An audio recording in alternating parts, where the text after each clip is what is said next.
Before we jump into today's episode, I want to give a massive shout out to our amazing sponsor this season, Caroline from Huntington House Kitchen. Caroline is a multi-award winning business owner and baker and the life and soul behind her online membership, the Bake With Me Club.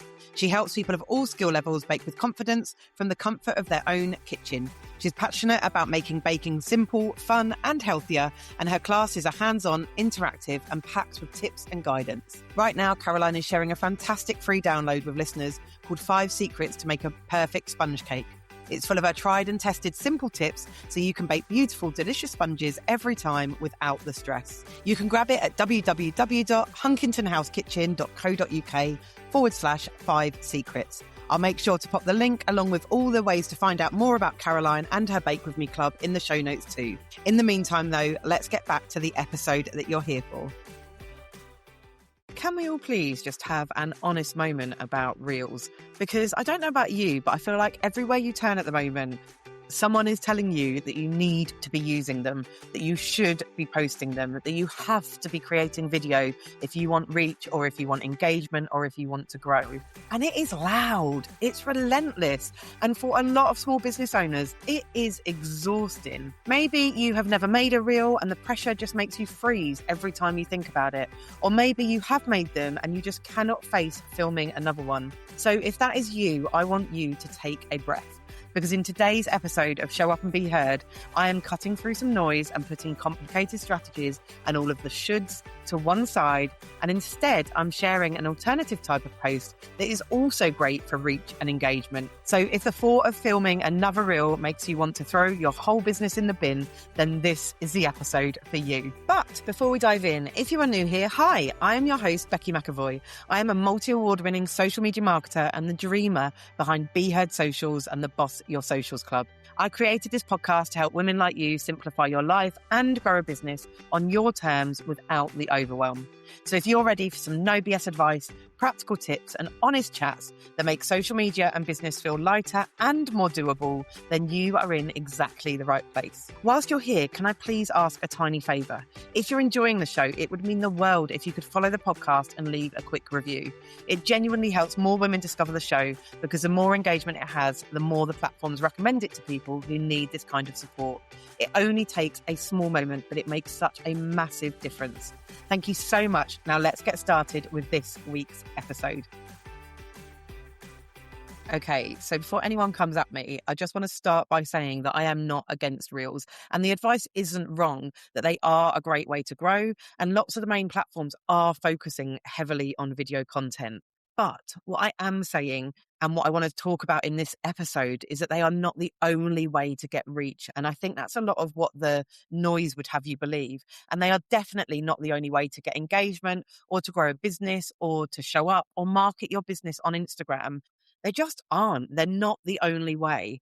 But somewhere along the line, Reels are powerful, which they are, turned into Reels are mandatory and you have to do them if you want to grow. And those are two very different things. Adam Mosseri, the head of Instagram, has even confirmed this by saying that different formats work in different ways depending on what you're trying to achieve, which is something I have said for a long time and I've said for a while. But to be backed up by the head of Instagram, I am going to take it. So if you don't believe me, he has come out and confirmed that too. Like I said, Reels can be brilliant. They are great for explaining things face to camera. They are great for showing your personality, for chatting to your audience. They're great for hooking people in quickly, and they absolutely have a place. And I really like them. I like consuming them. I quite like making them when I have the time. But static content can be just as effective for grabbing attention, for showcasing your work, for educating clearly, or telling a structured story. Ultimately, what format you choose should depend on what your goal is. It shouldn't depend on pressure. It shouldn't depend on panic. And it definitely shouldn't depend on what someone is shouting at you in a trending audio from a 7-second reel. Because honestly, posted content is always better than no content at all. Sometimes just hitting publish is the biggest achievement of your day, and that is more than enough, especially when you are running a business predominantly by yourself without a massive budget or a massive team or anything like that. So please don't let the pressure to make reels paralyze you.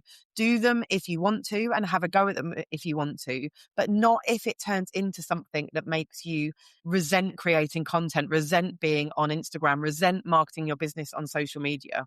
And that is why in today's episode, I want to talk to you about a post format that I don't think gets enough credit and is something that might feel a little bit calmer, a little bit easier, and a little bit more doable and sustainable if you struggle with reels. Because, like I said, I love them, but I don't post a lot of them outside of my podcast clips because I simply do not have the time. However, this type of post, I post a lot and I want to share with you all about it and all about why. So, what type of post am I talking about? I am talking about carousels. So, like I said, I don't think they get enough credit. And I'm going to talk a little bit about why. But before I get stuck into that, I don't want to jump ahead of myself. If you don't know exactly what I mean, a carousel is quite simply a post with multiple images or videos that someone can swipe through. You can have up to 20 slides, so images or videos. When I talk about slides, that's what I'm talking about. You can have up to 20 in one post. And instead of trying to cram everything into one image and a long caption, you create like a swipeable experience. Also, something that a lot of people don't realize about carousels, and one of the reasons I really, really love them actually, is that if someone doesn't engage with your carousel the first time, or perhaps they don't see it the first time it appears in their feed, Instagram actually pushes the second slide back up to the top later. So if you are ever on your feed and you're seeing the second image of a carousel, it's because you've missed it earlier and Instagram has served it back out to you, which basically means that your content gets a second chance to be seen. And like I said, I really love that. And I really love this about carousels because you don't even have to create more content to get more opportunity. It's literally built into the algorithm. And also, on average, carousels perform better than single image posts for reach and engagement. Again, this is something that Adam Mosseri has confirmed. And again, is something I really love about carousels because it can be so simple to do. Just adding a second, third, 19th, 20th image to your post can get you more reach without you actually having to create an entirely separate post. So outside of the fact that you get pushed twice up the feed, let's talk about actually some of the other benefits that carousels bring that make sense for marketing your business. I'm going to start with that they keep people with you longer. So when someone swipes through your carousel, they're spending more time on your content, and that time matters because it sends positive signals to the algorithm. Instead of glancing at one image and scrolling on, they are actively interacting. They're choosing to swipe, they're choosing to read, they're choosing to continue, and they're choosing, I guess most importantly in terms of what Instagram likes to see, is they are choosing to stop scrolling and stay on the platform for longer. Now, obviously, you can do this through a caption as well if someone stops and reads your caption, but Instagram especially is a very visual platform. So doing this through images is a really powerful way to do it. And like I said, Instagram pays attention to that. The algorithm looks at how long people are staying on posts and what they're doing while they're there. So when someone is swiping through 5 or 6 slides, that is a signal that your content is holding attention. And when someone spends time with your content, Instagram is more likely to show them your future posts too, because it sends positive signals to the algorithm. And that is how we build momentum. By consistently creating content that people engage with and return to, means that the algorithm will say, they really like this, and I'm going to show more of your posts to that person in the future. Another thing that carousels are really good at is helping you teach and share more. So they are brilliant when you want to share something in depth because they give you space to guide someone through your thinking step by step instead of trying to fit everything into one image or rush it into a short reel in some kind of bid to hack the algorithm with the perfect content type or what you think is a perfect content type. A carousel lets you tell the story properly. And just to give you an example of this, one of the ways that I see this a lot, and I really hate reels like this, when you'll get the hook in the reel and then it says, read the caption for like my 7 steps to do this thing or my 3 steps or whatever it might be. And one of the reasons I really hate it is because I do just think it's a way to try and hack the algorithm rather than picking the type of post that fits what you're trying to achieve from it. But also I hate it because captions on reels are actually quite hard to read, and you've constantly got, like, unless you've got it on mute or you're holding it, you've constantly got the sound going over the back of it, and it starts to really irritate me. So carousels let you do that without trying to hack the algorithm or without, doing it in that way. So in a carousel, if you want to do this and you want to teach and you want to share more, you can start with a strong hook on the first slide to grab attention. And then the Images that follow can walk your audience through the problem. They can challenge a common belief. They can introduce a new way of thinking. They can tell the story a little bit more, and it can finish with practical steps that whoever is consuming it can use straight away. When the content is broken down in these easy to digest slides that people can choose how much time they spend reading instead of being moved on by a video, people are far more likely to swipe all the way through, which sends strong positive signals to Instagram and to the algorithm about the value of your content.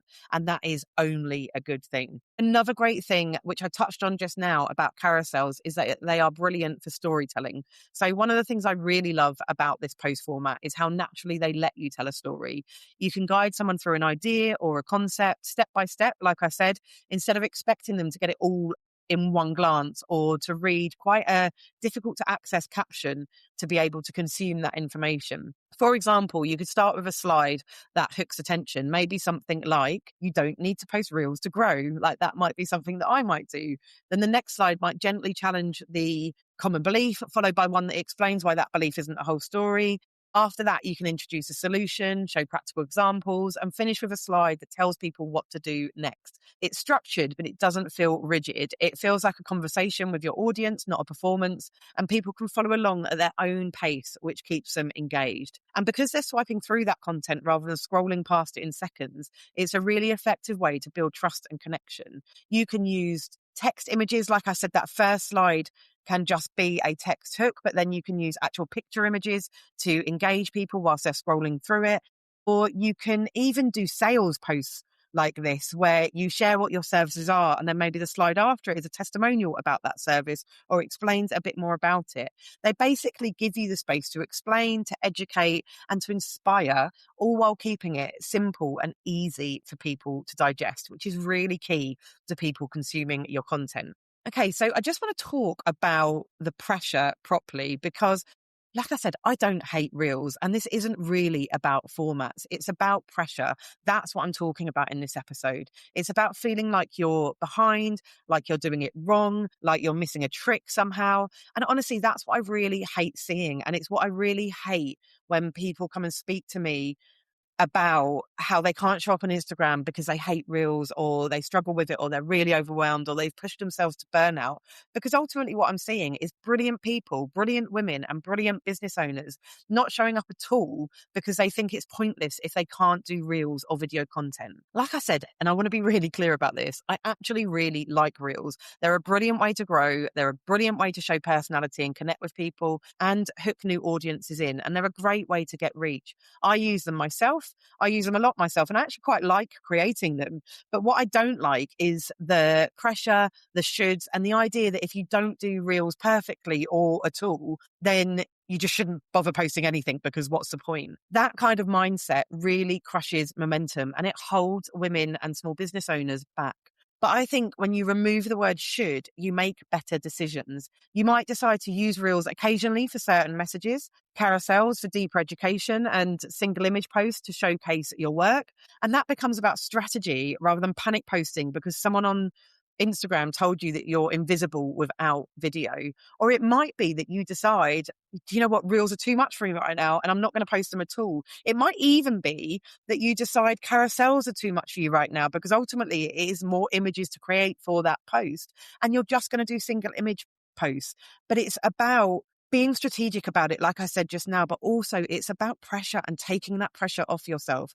Because I said it earlier and I will say it again, a posted post is better than no post at all. It is reaching someone rather than no one. Like I said, it's about as well thinking of the purpose and the goal of your post. So reels can hook, carousels can nurture, single image posts can build credibility. It's all about intention. And actually, all those examples I just gave, each of those formats can do that depending on how you use it. But ultimately, it's about sustainability because a posted post is better than no post at all. And sustainability is what builds businesses, not one reel followed by 3 weeks of burnout and not posting anything at all. That is not helpful. It's not sustainable. And like I said, sustainability is what builds businesses, not pressure. It's about making it work for you. Okay, so coming back to carousels and talking a little bit about how to make them work properly. I am going to give you a little bit of a format and some tips about how to make them work for you. So your first slide is really important. Even though people might miss it the first time and the second slide gets shown, your first slide is really important. That is your hook.